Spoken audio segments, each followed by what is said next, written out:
Fortes conosco, engenheiro mecânico da Embraer, hoje é dia 19 de agosto, para a disciplina Gestão de Projetos. Seja bem-vindo, então, e a gente vai fazer um bate-papo, né? A gente pensou numa de perguntas e respostas, mas você fica à vontade para acrescentar, enfim, falar o que você achar importante nesse...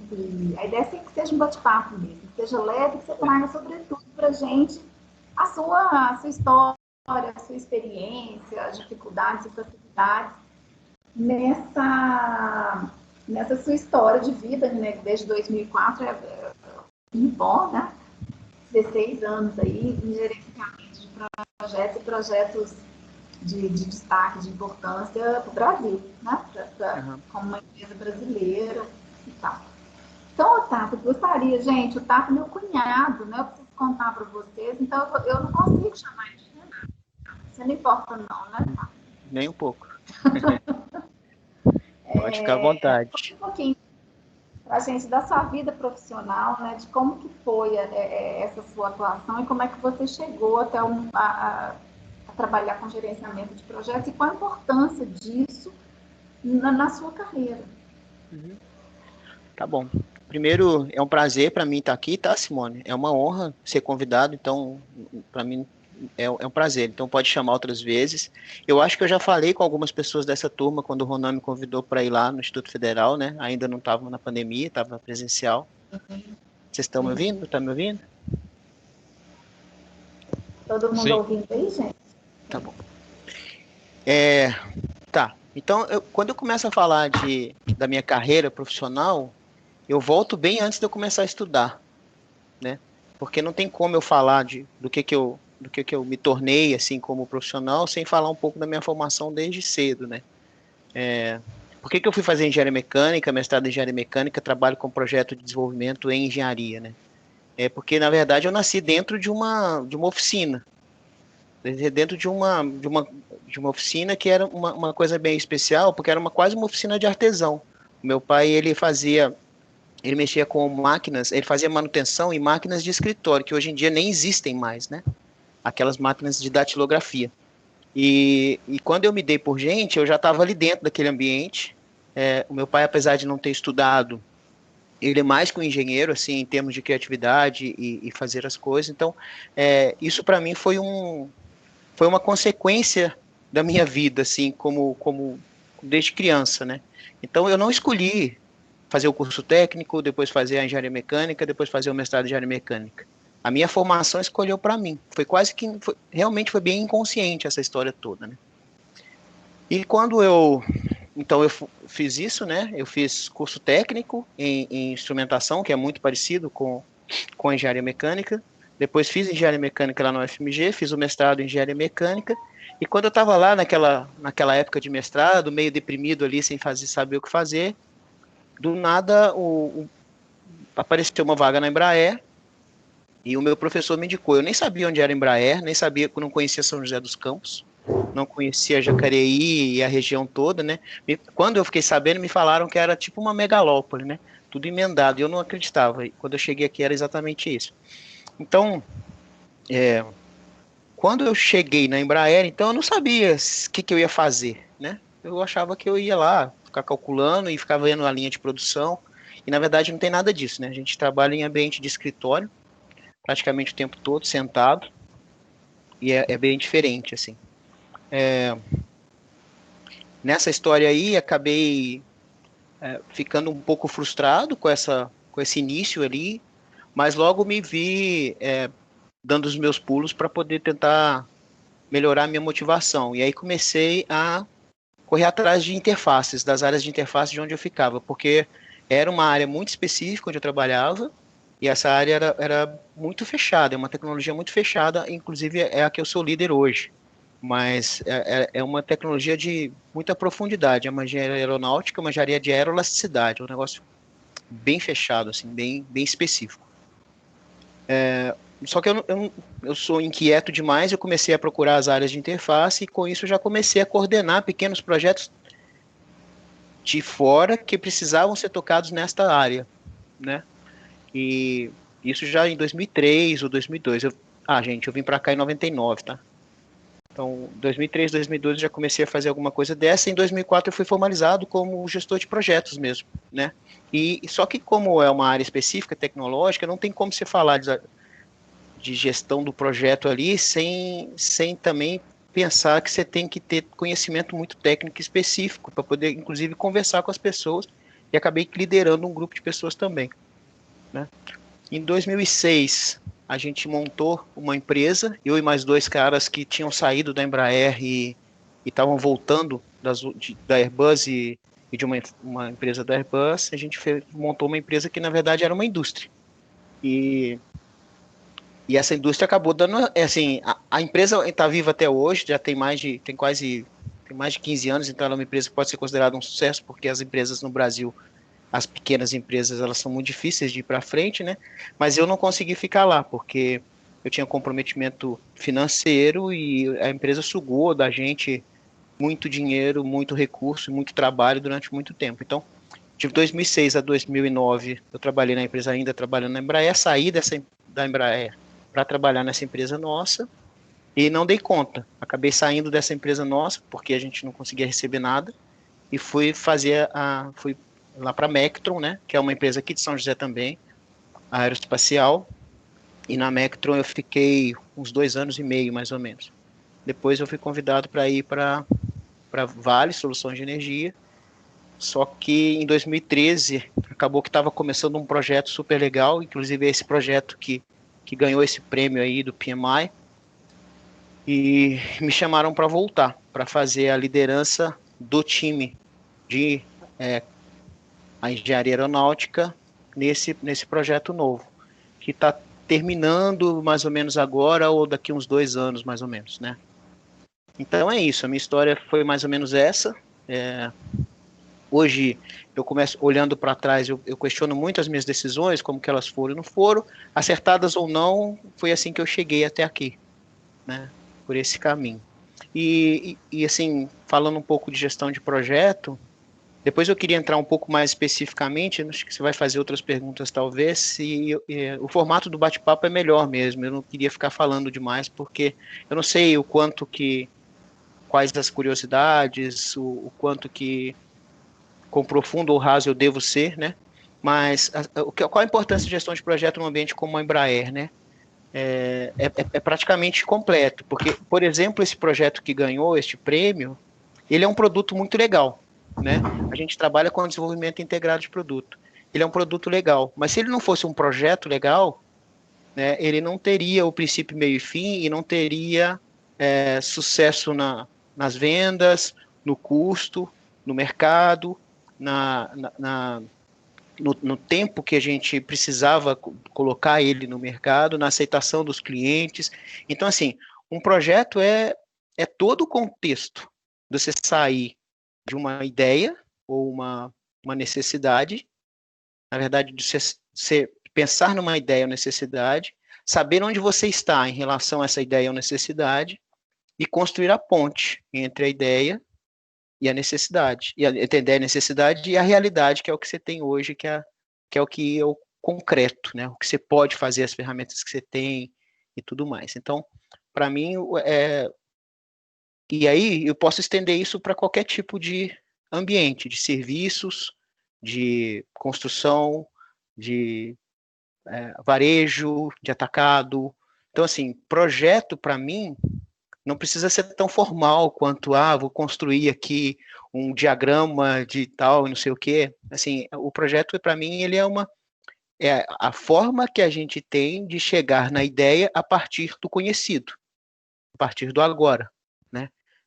É como se fosse uma ponte entre a ilha da realidade e a ilha da ideia, da imaginação ou da necessidade. Você precisa construir a ponte, ou precisa de um meio para chegar lá, né? E isso é o que a gente faz o tempo todo. E como é que você faz grandes projetos, como, por exemplo, os aviões comerciais da Embraer que estão substituindo os E-Jets, né, que são os E-Jets da segunda geração que a gente está fazendo agora, que foi esse projeto que ganhou o prêmio do PMI. A gente precisa conhecer muito bem o que a gente imaginou. Precisa discretizar isso muito bem e transformar esse gigante projeto em vários pequenos projetos que vão rodar um atrás do outro ou em paralelo, para a gente conseguir fazer essa coisa acontecer.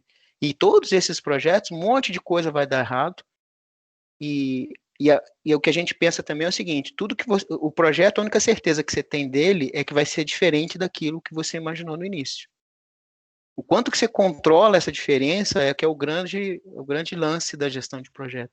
Quanto que você consegue reagir às coisas que você vai encontrando no meio do caminho. Essa é o que, para mim, é a chave de sucesso.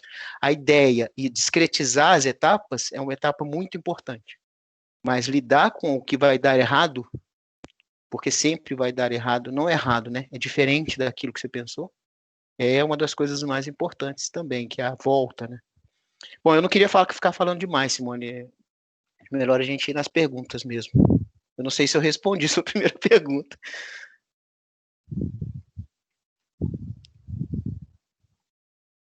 Simone, liga o microfone.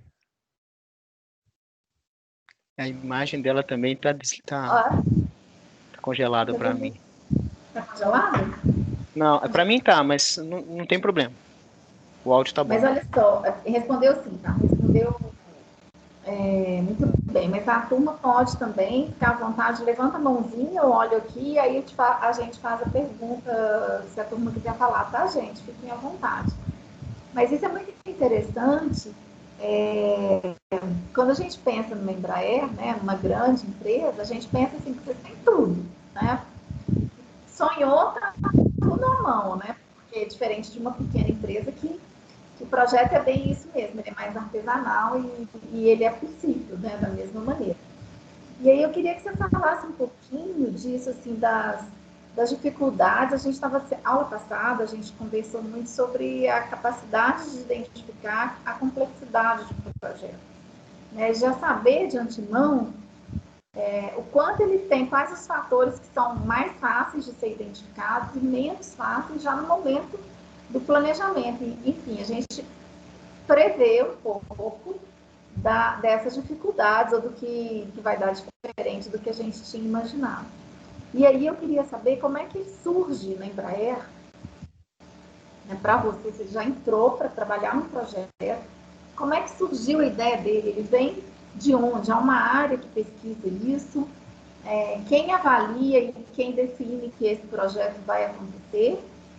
E aí, como é que vocês fazem no momento do planejamento, que o projeto é imenso, né, pelo visto, assim, quanto tempo tá?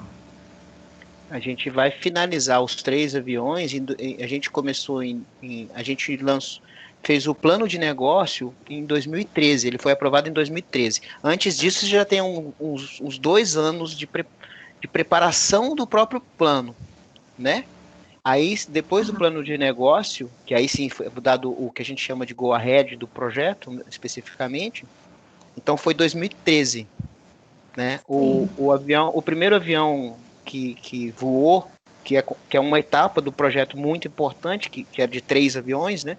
O primeiro avião voou, foi certificado em 2018. É um recorde da indústria aeronáutica mundial. Então foram 5 anos e meio, do começo de 2013 até o meio de 2018. Então, assim, é um recorde, mas é isso aí. O primeiro deles em 5 anos. E a gente está até hoje para terminar o terceiro e vamos para mais um ano e pouco aí por causa da questão da pandemia, da Boeing, deu uma atrasada. Mas se não fosse, a gente estaria certificando ele agora. Então, 2020, pelo menos 8 anos completos para a realização desse projeto. E essa ideia vem de onde? Tem um departamento, porque é isso que a gente pensa, assim.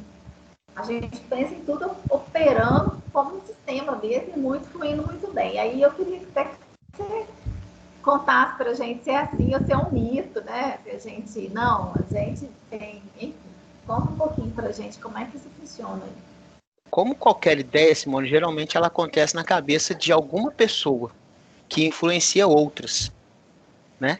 Então, na Embraer não é diferente, apesar de ser gigante, ter o que a gente chama de inteligência de mercado, que é uma área que fica olhando para o que o mercado vai querer daqui a 2, 3 anos, ou daqui a 5, ou daqui a 20. Esses caras ficam o tempo todo tentando estudar, tentando olhar para o ambiente, para os concorrentes ou para onde não tem concorrência, fica olhando para esse mercado todo e fica tentando dar tiros, né? Tiros, alguma hora eles são certos ou não. Isso a gente está falando de desenvolvimento de produto, tá? Ainda não estou falando do projeto. O projeto é o que vai suportar isso, né? Então, assim, lá na inteligência de mercado, eles também têm que ter projetos, porque senão fica um negócio sem princípio, meio e fim, fica sem uma estratégia por trás. Então, aí eles passam por um período grande de avaliação desse mercado, mas sempre tem que ter um maluco que fala assim, gente, em tal data eu quero ter esse negócio pronto, a partir desses requisitos aqui, né?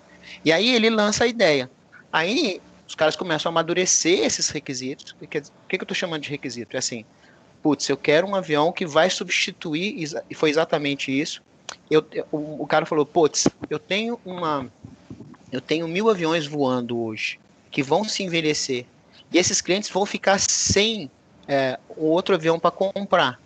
Eu quero colocar no mercado um avião que é muito melhor do que o anterior, mas que vai fazer as mesmas coisas, com um consumo muito menor, com um custo de manutenção muito menor. E ele tem essa ideia, fala assim, eu vou fazer isso, né?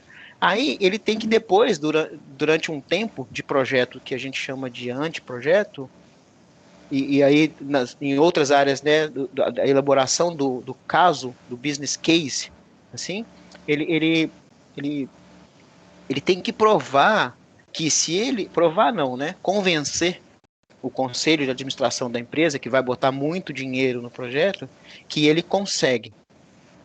Se ele chegar a determinados requisitos, e aí ele tem requisitos de produto, ele tem requisitos de custo para esse produto, o prazo que ele precisa entregar esse produto, a qualidade que ele precisa, né? Por exemplo, o quanto de consumo, o quanto de coisa e tal. Ele tem que convencer que ele consegue, com os recursos que ele tem na empresa, ou com o recurso que ele vai comprar para fazer isso no tempo hábil e que vai dar lucro. Então, depois que passa por toda essa etapa, aí que a gente começa o desenvolvimento deste produto. Que aí é uma etapa posterior desse mesmo projeto que acaba virando um projetão, né? Então, e aí ele é desmembrado em várias áreas. São etapas que vão se somando. Sim, são pequenas etapas que vão se somando. E aí tem toda uma estrutura, né? Tem um escritório de gestão deste projeto, né? Que a gente chama de programa, né? Ele tem um vice-presidente da aviação comercial, vice-presidente de programas da aviação comercial, e aí ele tem diretores. Por que a gente chama de programa? Porque ele tem que olhar não só para o desenvolvimento do produto, ele tem que olhar para como que ele vai estar como é que ele vai construir a indústria para serializar esse produto, como é que ele vai lidar com os fornecedores que vão fornecer para esse produto até a entrada em serviço e depois quando ele estiver em série. Ele tem que olhar para muitas coisas ao mesmo tempo. Então, esse pessoal faz a gestão desse projeto em alto nível, em altíssimo nível. E ela vem sendo delegada até chegar numa área como a minha, por exemplo, que eu sou responsável para que a execução aconteça de acordo com um plano mais global, e para isso a gente tem que fazer pequenas etapas de execução também, né? E acaba influenciando no projeto. E por que tem muitos engenheiros fazendo essa gestão de projeto? Porque muitas vezes é difícil comunicar com essas áreas muito técnicas, né? Então, nas nossas áreas também, tem gestores de projeto que acompanham a execução e realimentam o plano. Então, Eu ia te isso perguntar isso, se tem administradores nesse seu projeto, nesse projeto, por exemplo. Tem. Os administradores, Qual eles é o não papel ficam... do administrador? Tem administradores com papéis bastante importantes, né? E esse escritório de gestão de projeto, ele precisa olhar para a empresa toda. O engenheiro não sabe fazer isso, olhar para a empresa toda, né? Ele não tem essa horizontalidade. Ele é muito focado nas questões dos desafios da engenharia, né? Mas você tem desafios da logística, você tem desafios do financeiro, do jurídico, de um monte de outros desafios que tem que suportar esse mesmo projeto, que uma pessoa com a mente mais aberta precisa fazer. Então, um cara com a formação mais de humanas, ele está muito mais apto a fazer isso. Então, tem várias áreas que fazem o controle, na verdade, a execução dos projetos grandes, de novo, lá em cima, né, na área mais, quando essa coisa não está tão desdobrada, a gente pode exatamente. chamar assim, e ela vai... Então, é interessante a gente perceber, assim, são vários projetos pequenos, né, que é uma complexidade imensa, né, são vários projetos menores, pequenos entre aspas, né, é um modo de dizer para a gente entender aqui, são células de trabalho, né, que eu entendo que elas vão se unindo para formar esse organismo que é esse produto final que envolve tudo, não é isso? Sim, exatamente. Mas isso a gente está, eu estou falando muito de, a gente está confundindo muito projeto com desenvolvimento de produto, né? Mas acaba que não tem como separar mesmo, né? Sim, porque sim. desenvolver produto é um projeto. Tem outras projeto. coisas que a gente faz com projeto também, né? Então desenvolver produto é um projeto. Então esse escritório que a gente chama de programa, né? Na verdade, ele tem administradores, ele tem É porque ele tem o olhar de tudo. Exatamente.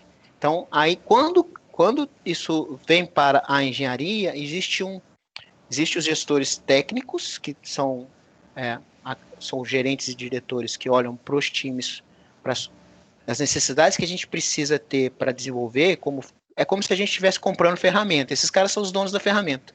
Né? Uhum. E tem os caras que são o dono do projeto. Então, assim, tem gestores de projeto dentro da engenharia, né? E aí eles pegam e fazem pequenos projetos, igual você falou, assim, pequenos projetos para controlar melhor a execução das etapas, sabendo que todas as etapas a gente vai ter diferenças entre o planejado e o realizado, né? E é isso. Então, assim, aí a gente tem várias ferramentas também, muitas desenvolvidas na própria Embraer, outras compradas, para fazer todos esses links, né? E a gente usa o conceito que está principalmente na nossa diretoria, a gente usa a teoria das restrições e a corrente crítica. A gente usa muito os conceitos da teoria. Então a gente desenvolveu ferramentas que fazem gestão de multiprojetos baseados nos conceitos da corrente crítica. E tem ferramentas internas da Embraer e tem ferramentas que a gente compra, né, para fazer essa adequação da execução aí. Entendi, bacana. E, Tato, como é que vocês se estruturam enquanto equipe? Ela tem uma hierarquia pesada, uma hierarquia mais fluida? Como que funciona isso dentro dessas várias células, dessas várias equipes? Se quiser falar na sua, ou melhor? A estrutura da engenharia eu conheço muito bem, mas ela não é muito diferente, porque a Embraer ela é uma empresa de engenharia, né? Então, assim, acaba que as outras áreas que poderiam ter estruturas diferentes acabam copiando, porque os nossos vice-presidentes, diretores, a maioria são engenheiros, né? Que ascenderam na carreira e acabaram chegando naqueles cargos lá. Uma empresa antiga, tradicional, onde a liderança também é bem tradicional, né? Mas ela não é muito verticalizada, não, Simone. Impressionantemente, assim, eu consigo falar abertamente, qualquer hora que eu quiser, com um vice-presidente da engenharia, por exemplo, né? Encontro com ele na rua, bate-papo e tal. Então, não é uma coisa assim tão formal, apesar de ter essa estrutura quadrada, né? E aí ela é dividida assim, tem um vice-presidente que tem alguns diretores, né? Esses diretores têm algumas gerências e as gerências têm algumas supervisões. E ela é assim praticamente na empresa inteira, né? 4 níveis hierárquicos na empresa toda. E na supervisão ela é muito fluida, é uma célula mesmo, tá? Na verdade, por exemplo, onde eu trabalho, a gente tem uma célula com 2 supervisões, tá? Então a gente tem que ficar o tempo todo conversando e trocando, porque as coisas são muito multidisciplinares, né? E aí, se a gente não tem realmente, além de serem multidisciplinares, a gente está trabalhando em vários projetos ao mesmo tempo. Então, assim, tem vários aviões acontecendo, tem serviços que a Embraer está prestando, tem suporte aos aviões que estão operando, então vem demanda o tempo todo. Então, a gente está trabalhando em várias frentes ao mesmo tempo e em várias disciplinas ao mesmo tempo. Então tem que ter uma matriz de controle de execução das coisas, sabe? Priorização e tal. Então, aí o que eu faço, né? Eu delego muito isso para algumas pessoas que têm vontade de se desenvolver na parte de gestão de projeto e fico mais a cargo da gestão de pessoas hoje em dia, né? Assim, falar gestão de pessoas é estranho, mas assim, mais a cargo de fazer a liderança, de olhar para a carreira, desenvolver essas coisas assim, sabe? Contratar e Como é que é demitir. feito isso dentro da gestão de projetos? Porque eu acho que é muito importante, né? Você saber quem são os membros da equipe, como que eles se relacionam entre si. Quer dizer, a gente falou sobre isso também semana passada. Quer dizer, como é Sim. que isso funciona? Como é que para apurar? Porque eu não sei se vocês têm, se as pessoas se conhecem há muito tempo, você podia contar um pouquinho disso. Como é que fica sabe, a harmonia entre essa equipe? Como é que você olha para cada um e diz, olha, esse aqui dá certo nesse projeto, enfim, essa gestão de pessoas mesmo, como que ela é feita? É. E o que vocês Então, visam aí? na Embraer a gente fala que a bucha de canhão é o supervisor, que é o meu cargo, né? Que é assim, que a gente tem que olhar para isso tudo. E não tem muitas ferramentas para fazer isso, né? Acaba que é muito baseado no conhecimento que você tem, tanto da parte técnica daquela área, quanto das pessoas daquela área. Então, o que a gente faz mesmo é olhar, é conversar muito, ter reuniões semestrais, individuais com cada pessoa para discutir a carreira delas e tal, e aí a gente alinha a expectativa das pessoas com as necessidades do que a gente vai vislumbrando num médio prazo, assim, vamos dizer, né? E aí com isso a gente vai fazendo os treinamentos e tal. Mas como é que a gente faz para escolher, por exemplo, quem vai trabalhar em quê, né? Acho que essa que é a sua pergunta, né? E, e vai ter muito a ver com o nível de senioridade ou de conhecimento daquela pessoa do desafio ou daquele trabalho específico, né?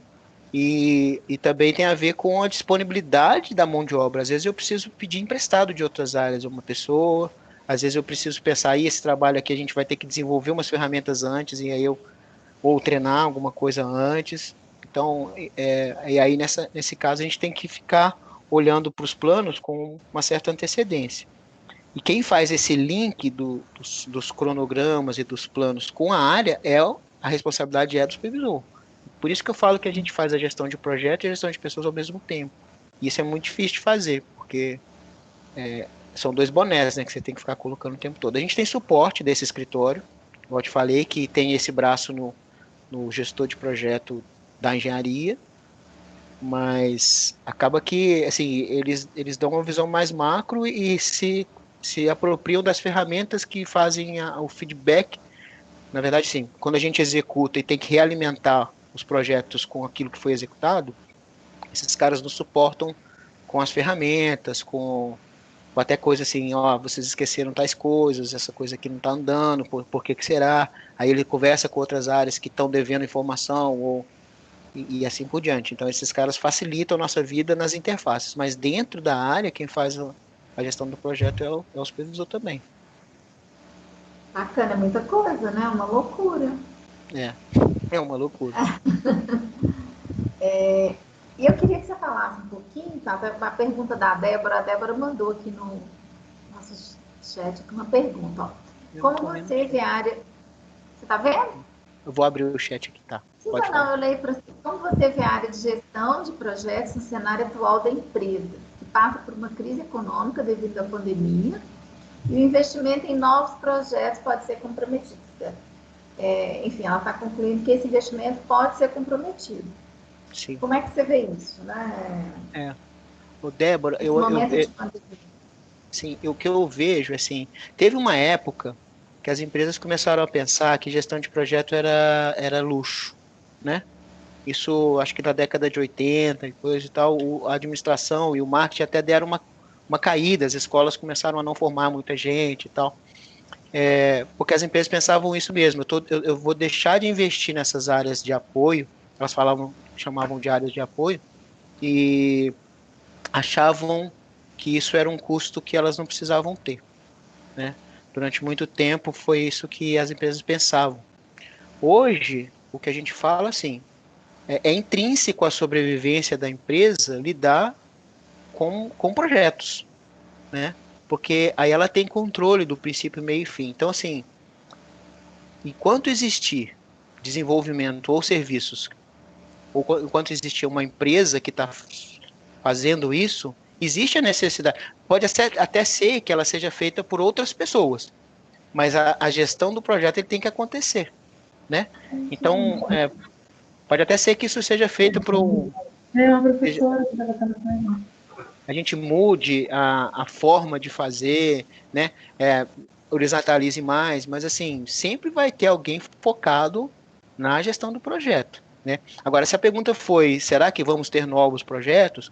Mesmo que seja, por exemplo, vamos manter uma frota grande ou vamos desenvolver outros serviços, né? Ou outra coisa, vai ter, isso tudo é projeto. Então, o que eu digo é assim, enquanto existir uma empresa entregando determinadas coisas, pode ser serviço, produto ou qualquer coisa, você está fazendo a gestão. Você pode até não perceber, mas você vai estar fazendo a gestão de projeto. Acho que eu respondi. Acho que sim. Né? Inclusive, por exemplo, vamos pensar na pandemia, né? A gente teve que reagir muito rápido e colocar um monte de gente em home office. Né? Então, hoje a engenharia da Embraer está inteira em home office. E não só a engenharia da Embraer, né? Quase todas as pessoas que podem trabalhar de escritório estão no office hoje, né? E aí, como é que você faz uma gestão da execução das coisas e tal, sem ferramentas de gestão de projeto? Não tem jeito, né? Então, assim, E vai como ter vocês que ter estão alguém trabalhando? olhando para... A gente está continuando trabalhando, impressionantemente, continua, a produtividade aumentou, porque o foco parece ser muito maior, né?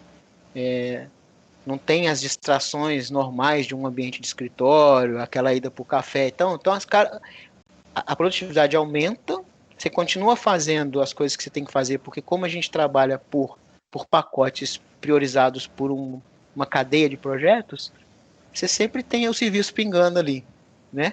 Então, as pessoas estão trabalhando muito, e aí me vem a preocupação com essa realidade, é assim, tá, a empresa vai diminuir o custo, vai diminuir um monte de coisa, mas a carga em cima das pessoas que estão executando, elas podem até não perceber, mas está maior, né?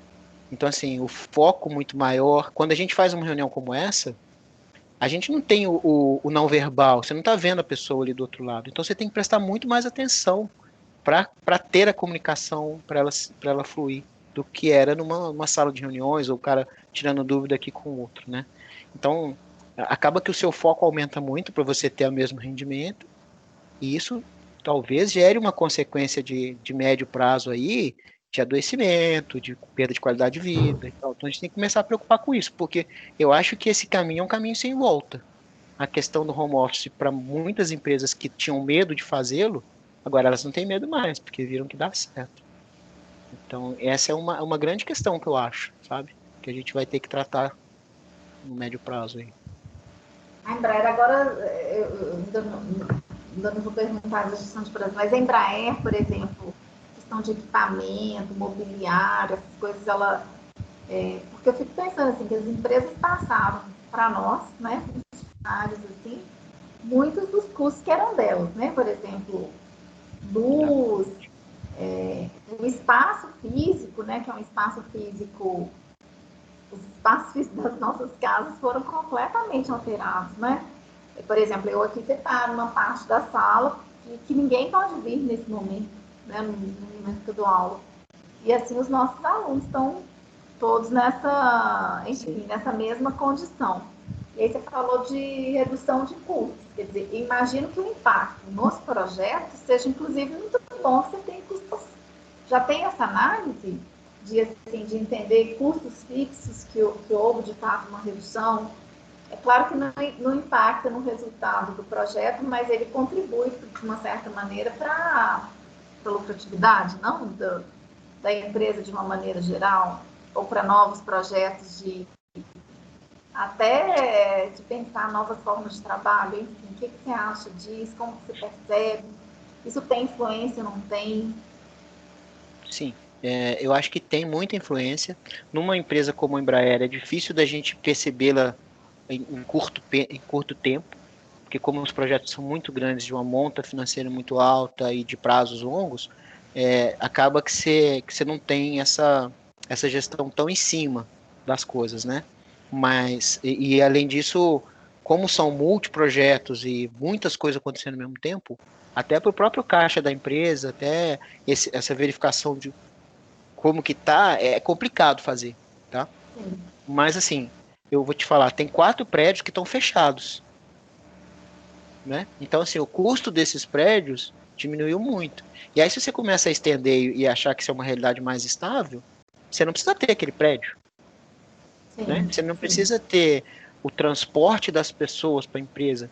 Você não precisa ter o risco associado a isso, várias estratégias de contornar esses riscos, até risco de saúde, né? Você não precisa ter hoje a Embraer tem ambulatórios lá dentro, gigantes, com médico, com enfermeiro, com um monte de coisa. Então, assim, você começa a reduzir custos indiretos que, claro que vão fazer diferença, mas é o que eu estou dizendo, assim, a custa quem está financiando isso, de certa forma, são os funcionários, né? E isso pode reverter num impacto depois para a própria empresa. Se eu começo a perder rendimento, ter adoecimento e tal, assim, como é que a gente vai tratar, por exemplo, o acidente de trabalho, né? Ou as perdas de funcionalidade pelo trabalho também. Então, isso tudo é uma coisa que a gente vai ter que repensar, é tudo muito novo, Simone. Os impactos são grandes, eu acho. Para empresas menores, eu acho que os impactos são maiores ainda, né? Porque, por exemplo, a Embraer é uma indústria, então você só consegue produzir o avião com as pessoas indo lá. Mas eu conheço, por exemplo, amigos que fizeram um escritório de engenharia em Belo Horizonte e eles trabalham para a Vale. Eles fornecem manutenção em equipamentos gigantescos da Vale. Cada manutenção deles é um projeto, porque eles têm que pensar muito, às vezes tem que desenvolver coisa, ou equipe, conhecimento para determinado tipo de manutenção, de tão complexo que é aqueles equipamentos gigantescos, né? Então, esses caras, eles começaram a trabalhar em full home office, já tem desde março. Eles abriram uma empresa nova com o aumento da demanda e estão contratando para 100% home Aumento office. da demanda? Olha Aumento. só. A Vale tá achando de ganhar dinheiro, né? Nessa crise. Né? O dólar aumentou muito, a China não está produzindo muito, então a Vale está arrebentando. Né? Sempre Então, tem alguém ganhando muito dinheiro nos cenários mais né, diferentes e desafiadores. Né? E por falar em Vale, eu queria perguntar assim, para o pessoal, o que a Vale faz? É uma empresa de quê? Aí, pessoal, Inicialmente era mineração, né? Mas hoje acho que não estão só nisso. E aí, Mas mais alguma outra? O core dela ainda é mineração, mas a minha pergunta é exatamente, é uma empresa de quê? O que ela faz?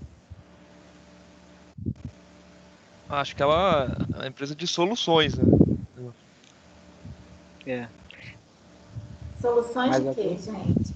Mais alguém aí? Empresa, não sei. Quando a gente estava na Vale, a gente brincava que a Vale é uma empresa de logística. Mas é verdade, ela é uma empresa de logística. A maior complexidade dela é transporte. Né? Porque, na verdade, o negócio dela é pegar uma montanha e levar para a China. Transportar essa montanha para a China. Foi completamente anti-meio ambiente. Totalmente. Mas, assim, é isso que a Vale faz, certo? O projeto dela ela olha para um determinado lugar, vê que ali tem uma montanha de minério, mas na verdade é uma montanha, e ela arranca aquela montanha inteira de lá e leva para outro lugar. Esse é o negócio da Vale, certo? Então, assim, os desafios dela são de logística. Os maiores projetos dela são de navios, são de ferrovias, são de como fazer uma coisa, transportar essa coisa que é muito barata em volumes gigantescos de um lugar para o outro. É isso que ela faz. Né? Não tem muita tecnologia do ponto de vista da extração, mas a tecnologia envolvida em logística dela é gigantesca. Os maiores desafios delas são de logística. Então, a Vale, para mim, quando a gente estava lá, a gente falava isso também, é uma empresa de logística, né? Os projetos delas são de transporte. Então, olha, o Evandro fez uma pergunta aqui. Durante o início da gestão de projetos, quais são os maiores desafios no início e quais as maiores dificuldades enfrentadas nas etapas seguintes até a concretização do projeto? Quer dizer, os pontos de inflexão do projeto, aí, desde o momento que você concebe o projeto até o momento em que ele finaliza. O que você considera? Certo. Um grande desafio é você traduzir. Acho que para mim um grande desafio é você conseguir traduzir a ideia em etapas realizáveis, né? Isso é uma pegada muito importante, porque ter a ideia não adianta. Ter a ideia e mais os requisitos daquela ideia também não adianta. Você tem que ter você tem que conseguir traduzir aquela ideia num conjunto de requisitos, um conjunto de coisas que você vai conseguir medir se você está chegando perto ou longe deles, né? É mais ou menos assim. A ideia é uma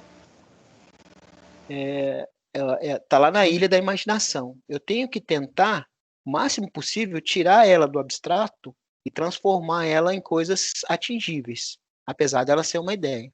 E a gente chama isso dos requisitos, certo?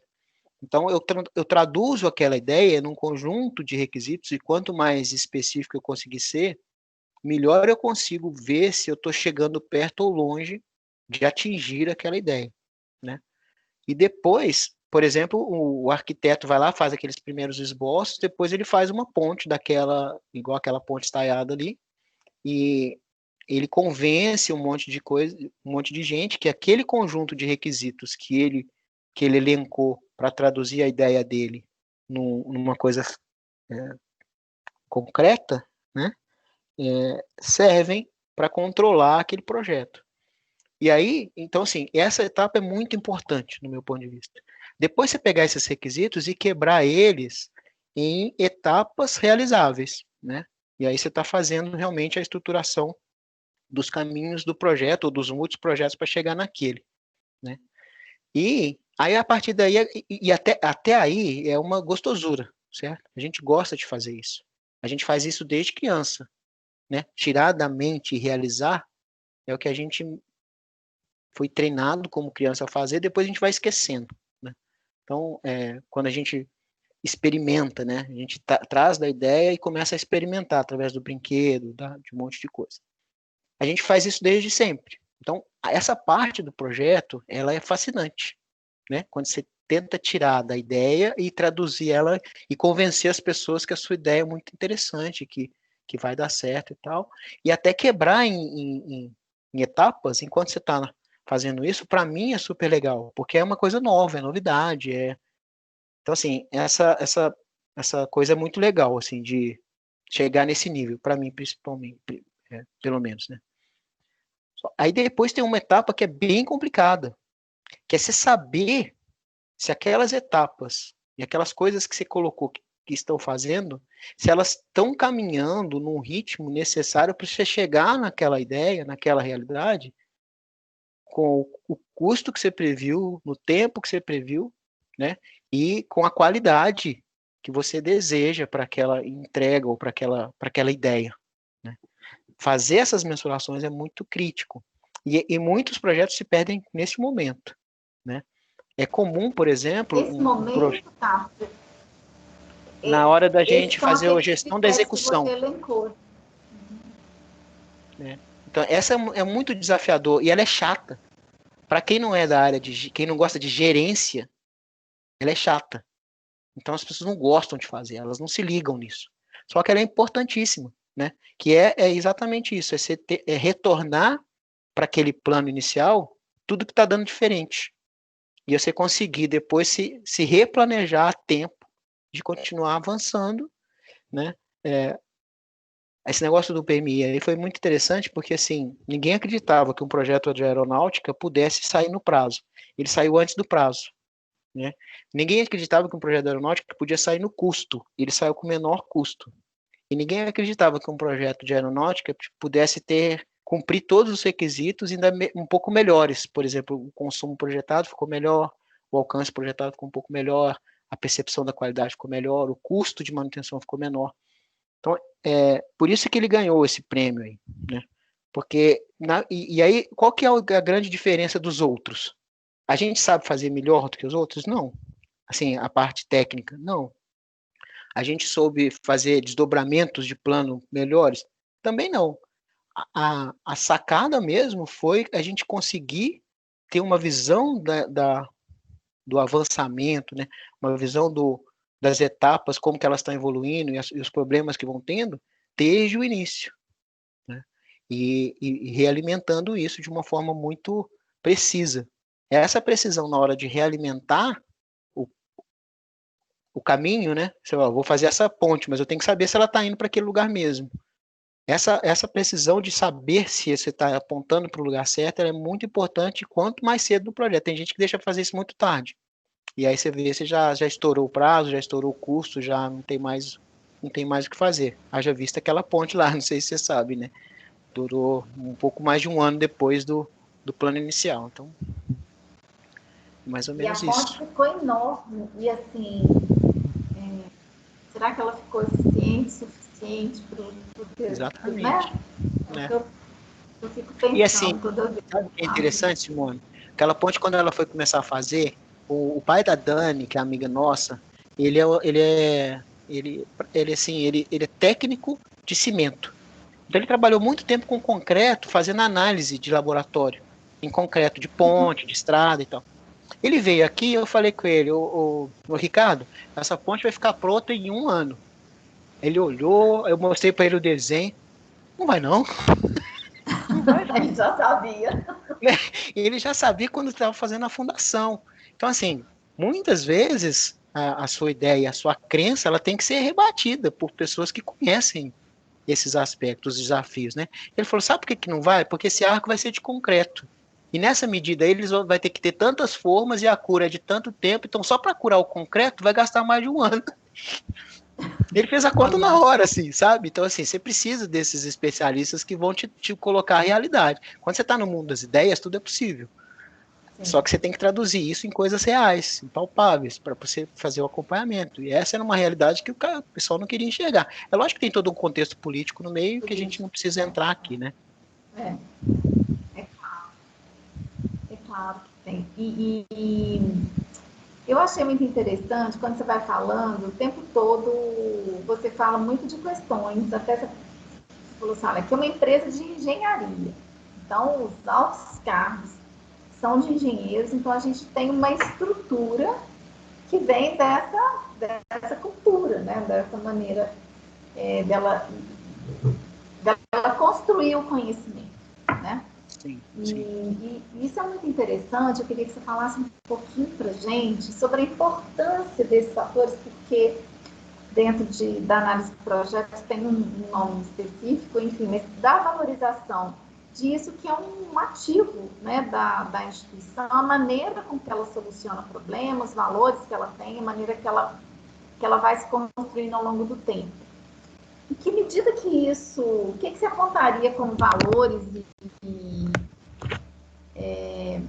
valores mesmo, né? As questões culturais que impactam positivamente sobre a empresa ou até negativamente, mas enfim, que vocês consideram no momento de solucionar os problemas, né? Porque a gente estava conversando muito sobre isso, que não dá para chegar num lugar e falar, vamos fazer de tal maneira que às vezes as pessoas não estão prontas para aquilo. E é um Sim. conhecimento, já tem mais de 10 anos de Embraer, né? Então, a gente fica pensando assim, imaginando que o cargo, ele está, porque você falou o fato de ser sênior, né? Ele acumula um conhecimento, uma experiência sobre a empresa, que aqueles que estão chegando têm que, até para mudar, tem que saber, tem que conhecer esse foi, não é? Então, você falar para a gente um pouquinho da importância desse ativo, que é o conhecimento acumulado, a cultura da organização, como que isso impacta nos projetos, eu acharia importante se você pudesse falar para a gente. Uhum.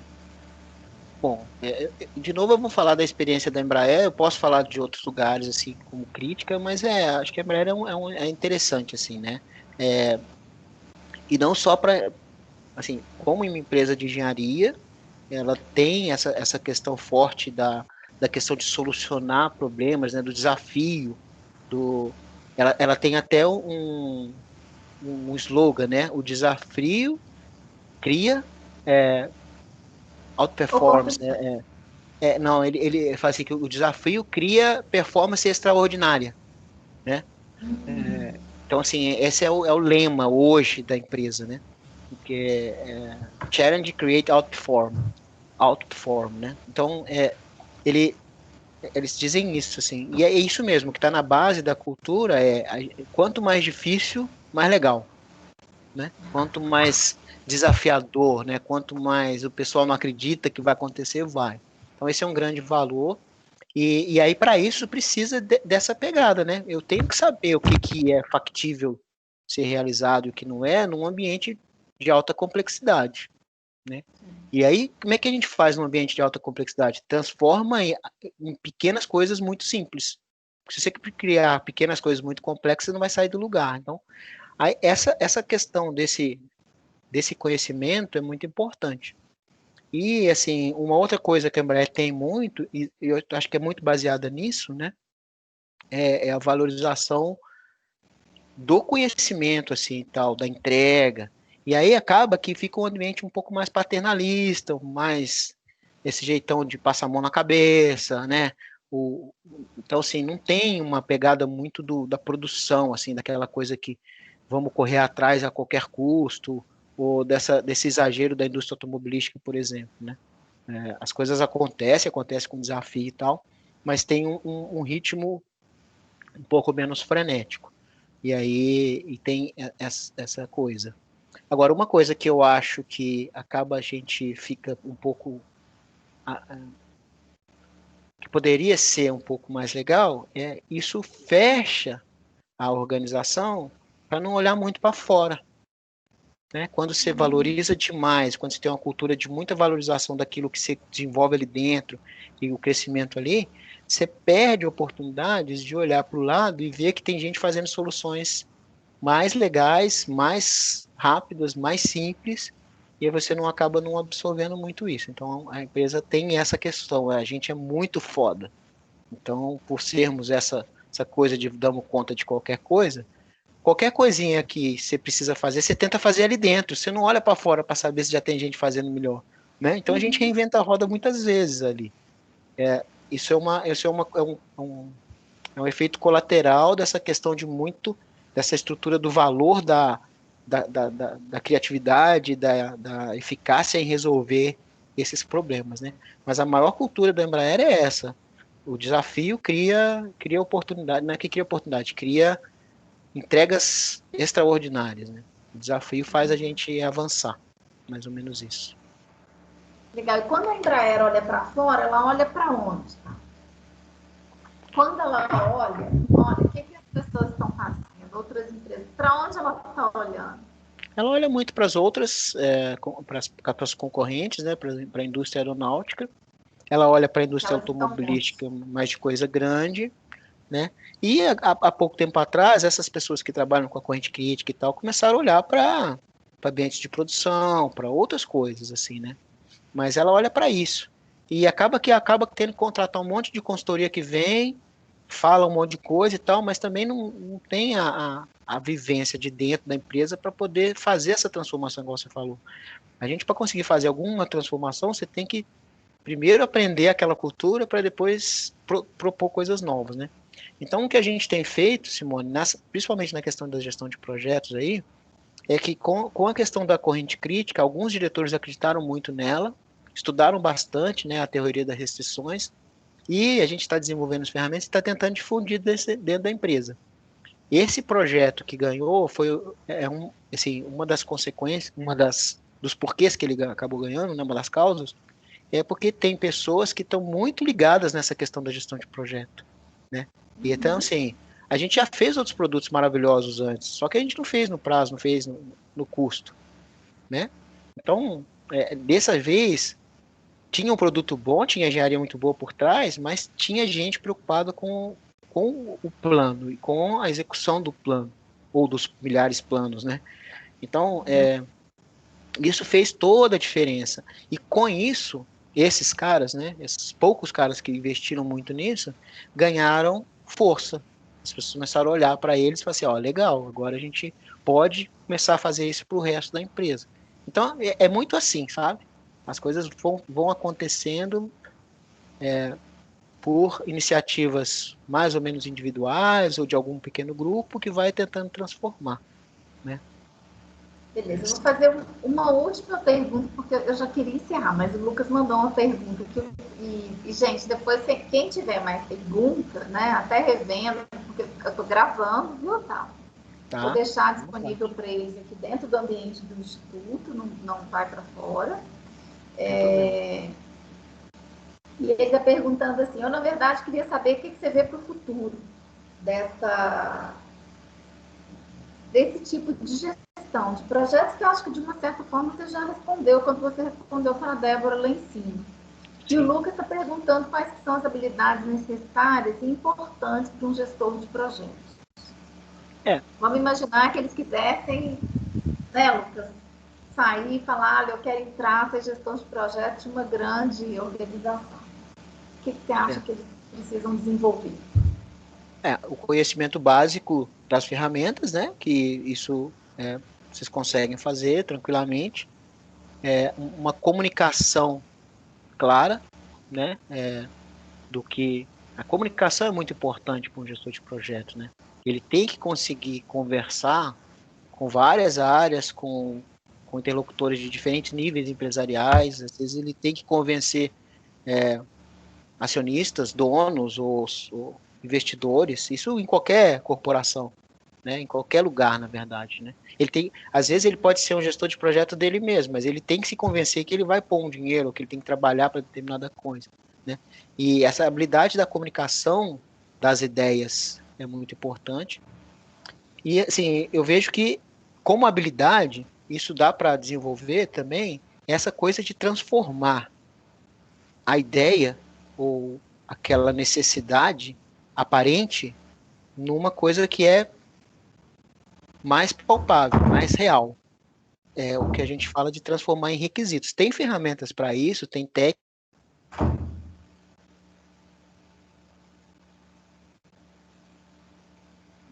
Eu parei de te ouvir um minutinho. Eu não te ouvi. Cortou para vocês também, gente? Sim, o meu tá no mudo também. Tá, o microfone dele tá desligado, professor.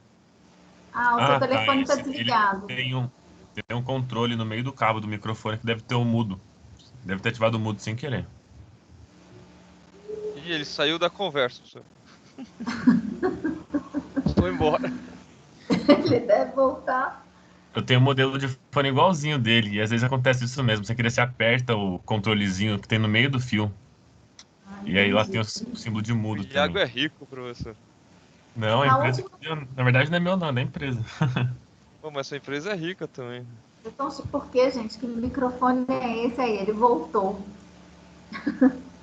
Depois vocês me contem do microfone.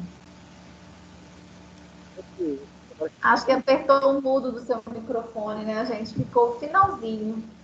Não apertei nada, não tinha, aqui não tava com mudo, não. Acho que tava em qualidade de internet ruim que até caiu, você viu? Isso.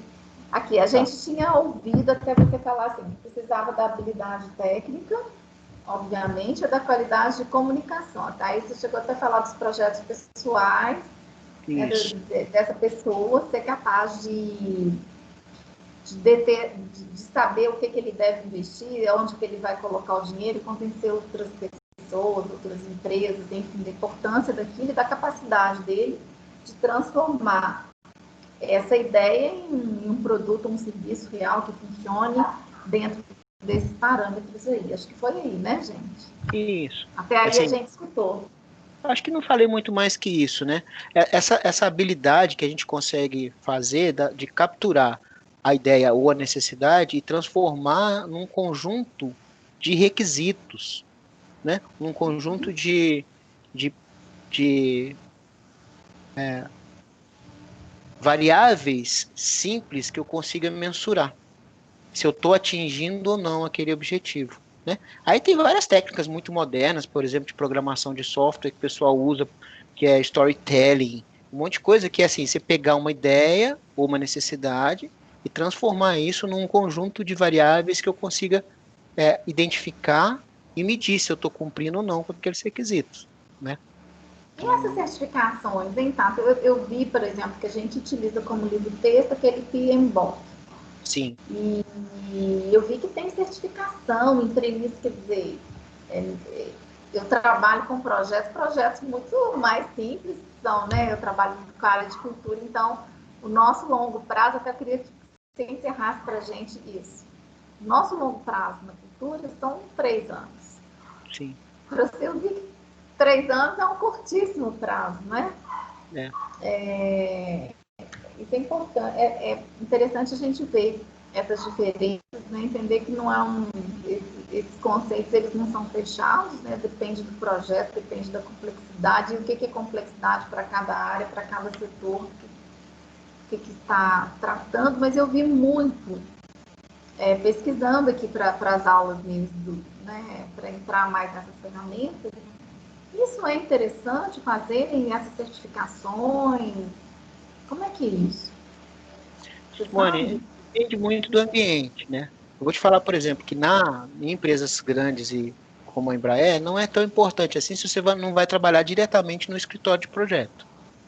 Se você vai trabalhar no escritório de projeto, é como se fosse é como se fosse uma carteira de entrada, assim, sabe? Não quer dizer que você não entre ou você não possa participar com conhecimento tácito ou com aquilo que você desenvolveu mesmo dentro da empresa ou fora, como habilidade, né? Eles conseguem valorizar isso. A certificação é uma coisa que te dá um aval, né? É uma ISO para a pessoa, né? Para dizer assim, olha, você já passou e conhece o mínimo disso aí. Isso. E aí, assim, eles te dão a certificação, mas assim, eu conheço pessoas que não têm certificados do PMI e que mandam o melhor de pessoas que têm. Só que, assim, depende muito do quanto de habilidade e conhecimento que ele acumulou sobre esse tema, né? E tem outras certificações, né? Tem essas da teoria das restrições, são outras, né? O Instituto é um outro. Então, assim, o que eu julgo que o mais importante é o conhecimento, tá? A certificação é aquele negócio, é como um diploma que, na verdade, o diploma você precisa porque os conselhos te obrigam a ter para regular o mercado. Agora, as certificações não, você não precisa necessariamente ter, né, na maioria dos lugares. Mas ela é uma amostra que você tem que você estudou aquilo, né, que você conseguiu se qualificar naquilo e se formou naquilo. Mas não necessariamente você pode te mostrar esse conhecimento de uma outra forma. É um pouco mais trabalhoso, mas você consegue mostrar também. Com relação ao que você falou aí, né, dos projetos de cultura, tem vezes que a gente tem que fazer projetos muito rápidos, né? Por exemplo, quando a gente estava na ACS, a gente precisava de dinheiro da FAPESP para determinadas coisas e os caras te davam um mês para você montar um plano de negócio completo com o princípio, meio e fim daquele projeto. E o projeto de realização de um ano, né? E assim, a gente acaba vivendo isso na engenharia também. O ambiente de desenvolvimento tecnológico do Embraer também vive isso, mas aí os projetos são de desenvolvimento tecnológico, são microprojetos de determinado assunto, que se acaba conseguindo verba governamental, se acaba conseguindo aporte do próprio conselho, mas são projetos pequenos. E aí, um desafio é levar a gestão de projetos para esses ambientes, sabe? Entendi. Porque os caras acabam não tendo muita disciplina para fazer, né? E assim, você vai pegar o desenvolvimento tecnológico, por exemplo, eles têm 30 projetos. A eficácia desses projetos é muito baixa. Poucos foram aplicados de verdade, entende? E aí, o que a empresa faz normalmente? Pô, essa área está me dando prejuízo, então eu vou cortar essa área. Se a gente tivesse uma gestão de projeto mais eficaz, um outro exemplo muito importante disso que eu dou, não sei se eu estou excedendo o prazo, é a VSE, tá? Não, Vale eu estou Soluções. preocupada só com o seu tempo. A gente está super tranquilo. Então tá. A Vale Soluções de Energia. Quando eu entrei nela, o que era a Vale Soluções de Energia? A Vale é uma empresa de logística gigante, que tem multa ambiental à torta direita no mundo inteiro, né? E a contrapartida dela foi, eu vou investir em economia de energia, em energia renovável e tal. E aí ela começou a jogar dinheiro, caminhões de dinheiro, numa empresa que era praticamente um escritório de desenvolvimento tecnológico, tá? Dessas energias renováveis. Isso, a Vale Soluções de Energia. O negócio dela, o mote era recuperar energia. Nos processos você desperdiça muita energia. Então, ideias e planos e projetos para recuperar energia. Tinha ideias maravilhosas. Na minha equipe lá, eu tinha 8 doutores trabalhando. Né? Numa equipe de 20 engenheiros, 8 eram doutores, todo o restante era mestre. Então, assim, pessoas altissimamente qualificadas, com uma qualidade de trabalho incrível. E aí, o que começou a acontecer? Milhares de pequenos projetinhos. O dinheiro só ia indo embora com esses projetos muito legais de recuperação de energia. Só que o que aconteceu? A eficácia é baixíssima. Nada foi convertido em produto, nada foi convertido em retorno para a própria Vale. Quando o minério de ferro começou a ficar barato e a China começou a competir, eles olharam para aquilo e falaram, isso aqui é um sorvedor de dinheiro. Fechou. Né? Então, assim, se a gente tivesse uma gestão de projetos naquele momento bem feita, eles não teriam fechado, porque aquilo ali ele não estaria dando prejuízo, ele estaria se mantendo, né? Sim. Então, é icônico, quando você não faz a coisa correta, vai dar errado, é lógico. Não tem porquê. E é uma coisa de avaliar mesmo e controlar, enfim, são os controles e tal, né? Sim, tem que ter. Tem que haver aqui no alto caminho, né? Uai, tá ótimo para mim. Você quer complementar alguma coisa, falar alguma coisa que a gente não tenha perguntado, que você acha importante de falar conosco, assim, alguma coisa importante? Não, acho que a gente... Não, só se vocês tiverem mais perguntas, né? Eu não tenho nada... Para mim, eu não sou dono da verdade, não. Eu quis compartilhar um pouco da visão, assim, da experiência. Posso ter falado coisa que não tem a ver, mas algumas deve ter tido muito a ver. Então, assim, acho que abrir para mais alguma dúvida se tiver, senão a gente... Mais alguma dúvida, pessoal? Quantas pessoas você tem nessa equipe, tá? Na sua? 15 pessoas. 15 engenheiros, né? E com qualificação, todos mestres, doutores ou não? Tem maioria mestre, tem um ou outro doutor e tem graduado também, tem graduado em engenharia. Todos são engenheiros, né? Não tenho... Na nossa área eu já quis muito contratar técnico, já quis contratar programador para ajudar nas coisas assim, mas a gente acaba fazendo tudo com os engenheiros. Então, todos são engenheiros. Parece mais nenhuma dúvida, tá? Eu quero te agradecer imensamente, né? Foi muito, muito importante para a gente. É importante a gente, enfim, ter a oportunidade de conhecer um pouco de como que funciona em empresas diferentes, né? Empresas que são, de fato, primeiro que é uma referência na região, que eu acho que a gente tem que conhecer, que é uma empresa brasileira.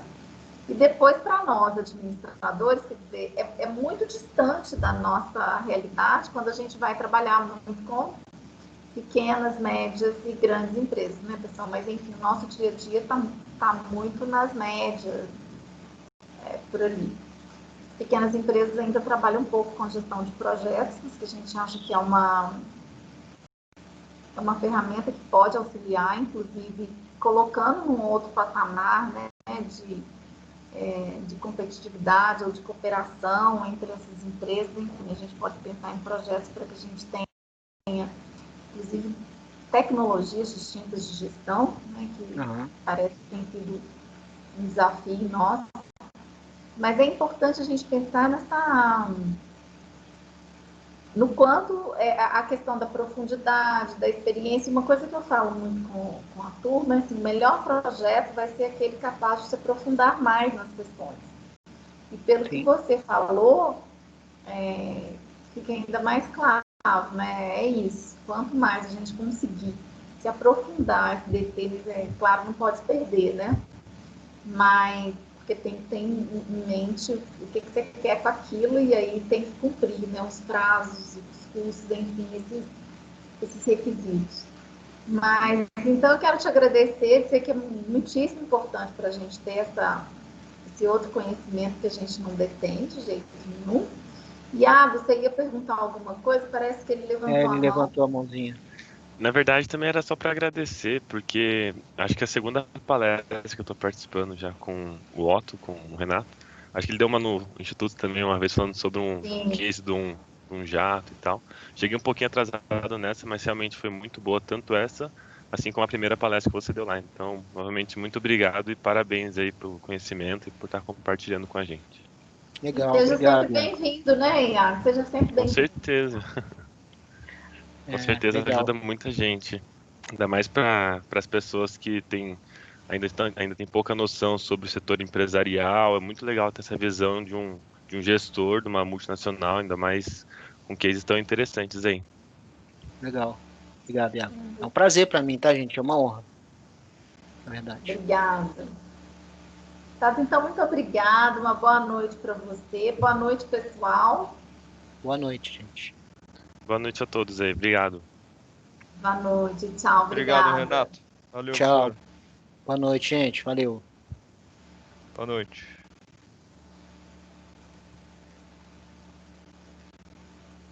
Gente, obrigada. Boa noite para vocês. E eu vou deixar essa também